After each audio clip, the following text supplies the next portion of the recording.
ಹಾಸನದಲ್ಲಿ ಕಾಂಗ್ರೆಸ್ಗೆ ಮತ ಹಾಕಿದ್ದೆ ತಪ್ಪಾಯ್ತಾ? ಹೀಗೊಂದು ಪ್ರಶ್ನೆ ಯಾಕೆ ಮೂಡ್ತಾ ಇದೆ ಅಂದ್ರೆ ಜೆಡಿಎಸ್ ಹಿಡಿತದಲ್ಲಿರುವಂತ ಹಾಲಿನ ಡೈರಿಯಲ್ಲಿ ಕಿರಿಕಾಗಿದೆ. ಕೈ ಪರವಾಗಿ ಕೆಲಸ ಮಾಡಿದವರಿಂದ ಹಾಲು ಹಾಕಿಸಿಕೊಳ್ಳೋದಕ್ಕೆ ಹಿಂದೇಟು ಹಾಕ್ತಾ ಇದ್ದಾರಂತೆ. ಹಾಗಾಗಿ ಡೈರಿಯ ಅಧ್ಯಕ್ಷರ ವಿರುದ್ಧ ಸೋಮನಹಳ್ಳಿ ಗ್ರಾಮಸ್ಥರು ಆಕ್ರೋಶವನ್ನ ಹೊರಹಾಕಿದ್ದಾರೆ.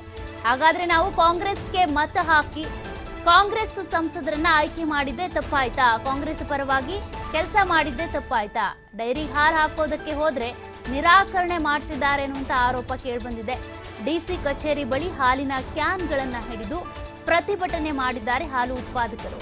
ಡಿಸಿಸಿ ಬ್ಯಾಂಕ್ ಅಧ್ಯಕ್ಷ ಸೋಮನಹಳ್ಳಿ ನಾಗರಾಜು ಇರಬಹುದು, ಯೋಗಣ್ಣ ಇರಬಹುದು, ಪರಮೇಶ್ ಇರಬಹುದು. ಇವರ ವಿರುದ್ಧ ಗ್ರಾಮಸ್ಥರು ಆಕ್ರೋಶವನ್ನ ಹೊರಹಾಕಿದ್ದಾರೆ. ಇವರ ವಿರುದ್ಧ ಗಂಭೀರವಾದಂತಹ ಆರೋಪವನ್ನ ಕೂಡ ಮಾಡ್ತಾ ಇದ್ದಾರೆ ಗ್ರಾಮಸ್ಥರು. ನಾವು ಕಾಂಗ್ರೆಸ್ ಪರವಾಗಿ ಕೆಲಸ ಮಾಡಿದ್ದೇವೆ, ಕಾಂಗ್ರೆಸ್ ವೋಟ್ ಹಾಕಿದ್ದೇವೆ ಅನ್ನುವಂತ ಕಾರಣಕ್ಕೆ ನಾವು ಹಾಲನ್ನ ತೆಗೆದುಕೊಂಡು ಬಂದ್ರೆ ಡೈರಿಯಲ್ಲಿ ಹಾಲನ್ನ ಹಾಕಿಸ್ಕೊಳ್ತಾ ಇಲ್ಲ. ಜೆಡಿಎಸ್ನ ಹಿಡಿತದಲ್ಲಿ ಇರೋದ್ರಿಂದ ನಮ್ಗೆ ಹಾಲು ಹಾಕೋದಕ್ಕೆ ಬಿಡ್ತಾ ಇಲ್ಲ ಅಂತೇಳಿ ಗ್ರಾಮಸ್ಥರು ಆರೋಪ ಮಾಡಿದ್ದಾರೆ. ರೈತರಿಗೆ ಅನ್ಯಾಯ ಮಾಡಿದಂತ ಡಿಸಿಸಿ ಬ್ಯಾಂಕ್ ಅಧ್ಯಕ್ಷನಿಗೆ, ಅವ್ರ ಸಹೋದರರಿಗೆ ಹೇಳಿಕೊಟ್ಟು ದೌರ್ಜನ್ಯ ಮಾಡಿದಂತ ಡಿಸಿಸಿ ಬ್ಯಾಂಕ್ ಅಧ್ಯಕ್ಷನಿಗೆ, ಮಾಡಿದಂತ ಡಿಸಿಸಿ ಬ್ಯಾಂಕ್ ಅಧ್ಯಕ್ಷನಿಗೆ, ರೈತರಿಗೆ ಅನ್ಯಾಯ ಮಾಡಿದಂತ ಡಿಸಿಸಿ ಬ್ಯಾಂಕ್ ಅಧ್ಯಕ್ಷನಿಗೆ.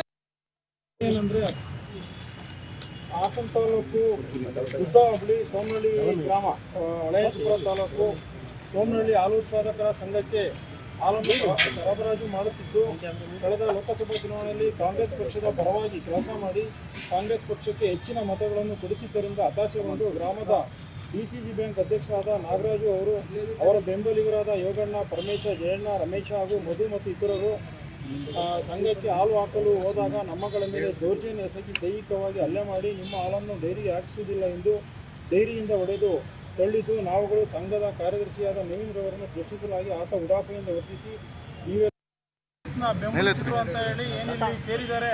ಇವರೆಲ್ಲ ಕಾಂಗ್ರೆಸ್ ಕಾರ್ಯಕರ್ತರು. ಇವ್ರನ್ನ ಹಾಲನ್ನ ಅಲ್ಲೇನು ಅದೇ ಗ್ರಾಮದ ಜಿಲ್ಲಾ ಸಹಕಾರ ಬ್ಯಾಂಕ್ನ ಅಧ್ಯಕ್ಷ ನಾಗರಾಜ್ ಅವರು ಆ KMF ಡೈರಿಗೆ ಬಂದು ದೌರ್ಜನ್ಯ ಎಸಗಿ ಇವ್ರ ಮೇಲೆ ದೈಹಿಕವಾಗಿ ಹಲ್ಲೆ ಮಾಡ್ತಕ್ಕಂಥ ಅವರು ಮತ್ತು ಅವರ ಬೆಂಬಲಿಗರು ಹಲ್ಲೆ ಮಾಡ್ತಕ್ಕಂಥ ಕೆಲಸ ಮಾಡಿ ನಿಮ್ಮ ಹಾಲನ್ನು ಶಾಶ್ವತವಾಗಿ ಈ ಡೈರಿಗೆ ಹಾಕ್ಸೋದಿಲ್ಲ, ನಾವು ಇದು ನಮ್ಮ ಡೈರಿ ಅಂದರೆ ಅವ್ರು ಹೇಳ್ತಕ್ಕಂಥ ಭಾಷೆ ಹೆಂಗಿತ್ತು ಅಂದರೆ ಇದು JDS ಡೈರಿ ಅಂತ. ಇನ್ನು ಮುಂದೆ ಇವ್ರ ಪ್ರಕಾರ ನಾವು ಕಾಂಗ್ರೆಸ್ದೊಂದು ಡೈರಿ, JDS ಒಂದು ಡೈರಿ ಅಂತ ಹೇಳಿ ಮಾಡ್ಕೊಳ್ಳಿ ಅನ್ನೋ ಈ ಥರ ಅವರು ಅವರ ವರ್ತನೆಯನ್ನು ಮಾಡಿದ್ದಾರೆ. ಈಗಾಗಲೇ ಜಿಲ್ಲೆಯ ಜನ ಏನು ಈ ಜಿಲ್ಲೆ ಒಳಗಡೆ ಆ JDS ಪಕ್ಷದವರ ದೌರ್ಜನ್ಯ ನೋಡಿ ಸುಮಾರು ನಿಮಗೆಲ್ಲ ಗೊತ್ತಿರ್ತಕ್ಕಂಥ ವಿಚಾರ. ಎಷ್ಟು ವರ್ಷದಿಂದ ಹೊಳೆಯಪುರ ಕ್ಷೇತ್ರದಲ್ಲಿ ಈ ರೀತಿ ದೌರ್ಜನ್ಯ ಆಗ್ತಾ ಇತ್ತು.